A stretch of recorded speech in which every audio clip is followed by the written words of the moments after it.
Fahri Hamzah datang ke sini juga. Saya dapat sudut pandang dia. Sudut pandang dia kayak gini, satu-satunya presiden di Indonesia yang mikirin kelanjutan ke depan. Selama ini presiden Indonesia katanya cuma mikirin kayak 5 tahun atau 10 tahun waktu dia berkuasa nih.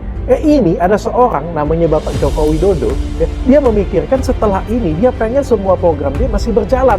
Makanya kayak dia mempersiapkan pimpinan selanjutnya untuk melanjutkan program-programnya dia. Untung Fahri Hamzah ngomongnya malu dong, kalau ngomongnya sama gue banting tuh omongan tuh.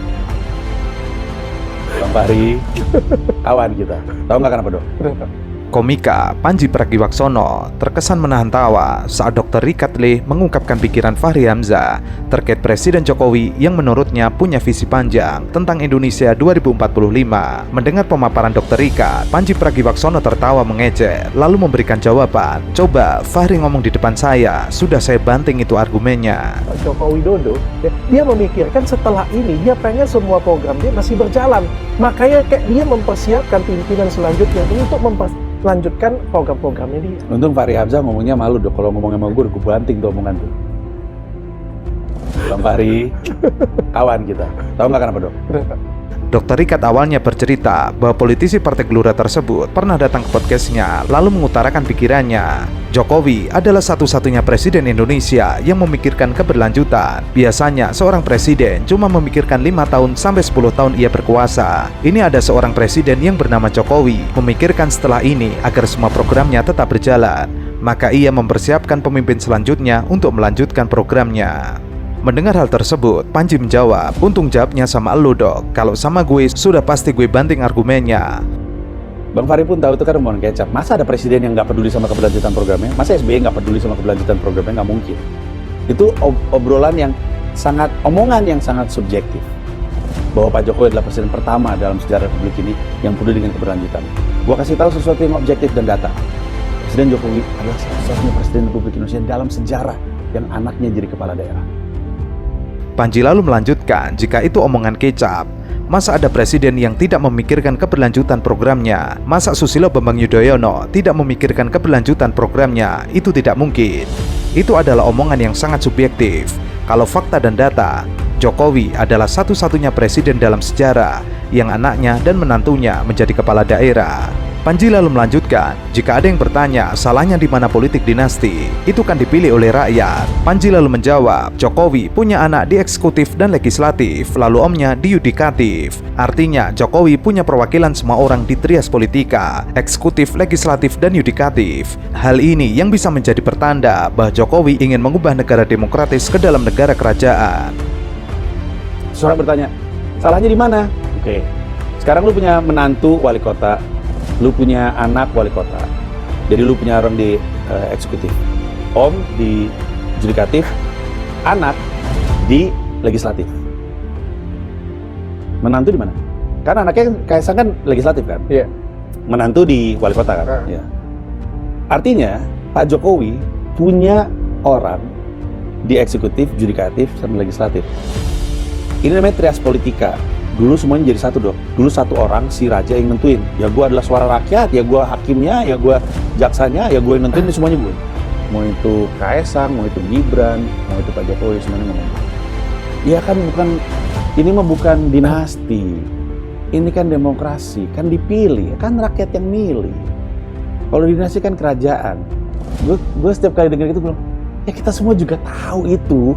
Ketika kita bilang dinasti, inilah bentuk dinasti di negara demokrasi, kayak gini bentuknya. Ia lalu bercerita, setiap ada orang yang mempertanyakan politik dinasti keluarga Jokowi, salahnya di mana? Ia pasti ketawa. Inilah bukti politik dinasti di dalam negara demokrasi. Menurutnya, yang membuat masyarakat kecewa adalah cara-cara Jokowi membangun dinasti seperti sekarang ini. Kalau seumpama Jokowi kecewa menjadi korban dinasti keluarga Soekarno, solusinya jangan bikin dinasti tandingan. Jika Jokowi melihat jeleknya dinasti dari Soekarno, Megawati hingga ke Puan, masa solusinya adalah membuat dinasti yang baru? Indikasi Jokowi membangun dinasti itu faktanya sudah kebanyakan. Dari mengizinkan anaknya yang 2 hari baru masuk PSI langsung menjadi ketua umum. Yang paling terkini adalah kecenderungan Pak Jokowi untuk membangun dinasti. Itu yang paling menjawabkan. Kalau Pak Jokowi kecewa karena dia jadi korban dinasti Soekarnoisme, solusinya jangan bikin dinasti lagi dong. Kan Bapak ngelihat jeleknya punya dinasti. Karena Bu Mega dan Puan, Ibu Puan dari Soekarno, kan beliau ngeliat kayak apa dinasti. Masa solusinya, nggak enak ya ada dinasti, gue bikin aja dinasti sendiri. Masa gitu solusinya? Dan indikasi bahwa beliau ngebangun dinasti mah kebanyakan. Dari beliau mengizinkan anaknya baru juga 2 hari jadi anggota PSI, udah jadi pimpinan.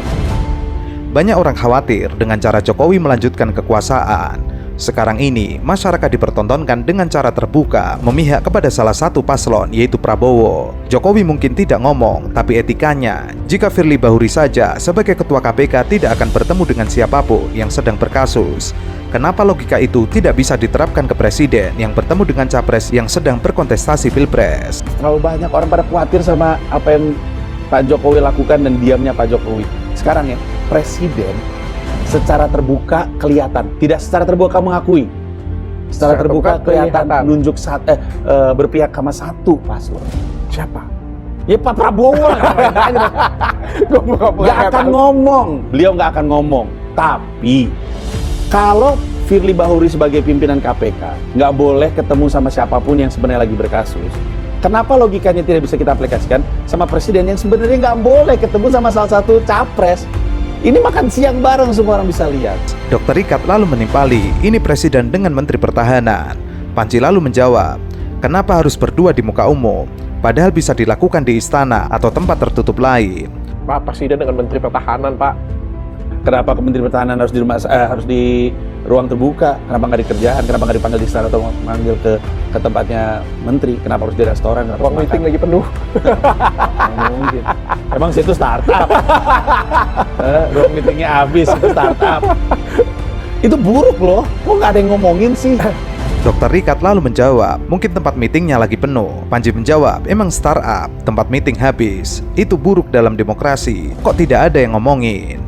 Lalu saat MK memutuskan putusan MK salah, Jokowi saat ditanya wartawan tidak mau menjawab. Ia mengaku tidak ingin mengintervensi, namun tetap memajukan anaknya menjadi capres. Giliran debat kemarin, saat diklaim bersifat personal, ia langsung menyahut. Tapi ketika MK udah bilang itu tuh salah itu. Tapi Pak Jokowi nggak ngasih komentar karena katanya saya nggak mau intervensi. Sementara ketika debat tiba-tiba ngomong kok nyerangnya personal, tiba-tiba nyaut. Ngapain sih? What are we doing here? Orang bisa bilang gue benci Anies, benci Ganjar, benci Prabowo, benci Jokowi, terserah deh. Tapi gue ngomong ini tidak berdasarkan benci. Kalau lo mau percaya sama gue ngomong ini berdasarkan cinta. Gue cinta banget. Saya nggak tahu. Salah satu kekecewaan terbesar saya itu adalah kita semua tahu kalau presiden yang melakukan sesuatu pengaruhnya pasti gede. Mau itu meninggalkan sebuah kebijakan yang akan berlaku untuk waktu yang sangat lama, apapun yang presiden lakukan itu sangat berpengaruh. Jadi saya khawatir kalau dari level presiden itu dinilai oleh publik ikut melakukan praktek dinasti politik dengan anaknya yang menjadi wakil presiden dan dibantu dengan berbagai macam cara dan upaya. Karena kalau misalnya presiden aja melakukan tindakan seperti itu, orang akan bilang, terutama dinasti-dinasti politik di kabupaten, di sejumlah daerah akan bilang, presiden aja bisa, kenapa saya enggak? Sementara banyak rakyat di Indonesia tahu dampak dari dinasti politik di daerahnya mereka. Ada banyak banget daerah, dan terbukti yang kakaknya kena ditangkap, adiknya kena ditangkap, suaminya kena ditangkap, ganti sama istrinya kena juga. Ini tuh berlaku di mana-mana berkali-kali. Berharap untuk itu hilang susah karena presidennya melakukan hal yang sama. Terjadi perdebatan sengit antara komika Panji Pragiwaksono dengan politisi Marwara Sirait dalam dialog yang dipandu oleh Najwa Shihab. Awalnya Panji mengatakan kalau fakta dan data, Jokowi adalah satu-satunya presiden dalam sejarah yang anaknya dan menantunya menjadi kepala daerah. Panji lalu melanjutkan, jika ada yang bertanya salahnya di mana politik dinasti, itu kan dipilih oleh rakyat. Panji lalu menjawab, Jokowi punya anak di eksekutif dan legislatif, lalu omnya di yudikatif. Artinya Jokowi punya perwakilan semua orang di trias politika, eksekutif, legislatif, dan yudikatif. Hal ini yang bisa menjadi pertanda bahwa Jokowi ingin mengubah negara demokratis ke dalam negara kerajaan. Jadi persoalannya juga kita mesti objektif. Kalau ada yang bagian seperti Mas yang nggak setuju, saya terima bagian demokrasi. Tapi sorry, jangan mengatasnamakan rakyat Indonesia. Apalagi mayoritas rakyat Indonesia. Saya nggak setuju ini. Ya, ini dengan segala hormat Bang, Kenapa Pak? Demokrasi beda pendapat. Saya dengar abang sering banget menggunakan banyak yang suka, seakan-akan itu hal yang menggambarkan kebenaran gitu. Karena kalau banyak Percaya, percaya. enggak, tidak Percaya. Saya tidak percaya. Kenapa? Nah, banyak yang percaya karena pertanyaannya adalah percaya nggak? Oke, banyak yang percaya, banyak yang suka, apapun itu, likability, electability, apapun itu. Ya. Kalau banyak yang suka, banyak yang percaya jadi patokan, saya khawatir karena banyak yang suka, banyak yang percaya, banyak yang mengkonsumsi, banyak yang memilih. Tidak berarti apa-apa. Dengan segala hormat Bang, situs paling banyak disukai di Indonesia adalah situs porno. Itu tidak menggambarkan apa-apa. Dipercaya. Ia lalu bercerita, setiap ada orang yang mempertanyakan politik dinasti keluarga Jokowi, salahnya di mana? Ia pasti ketawa. Inilah bukti politik dinasti di dalam negara demokrasi.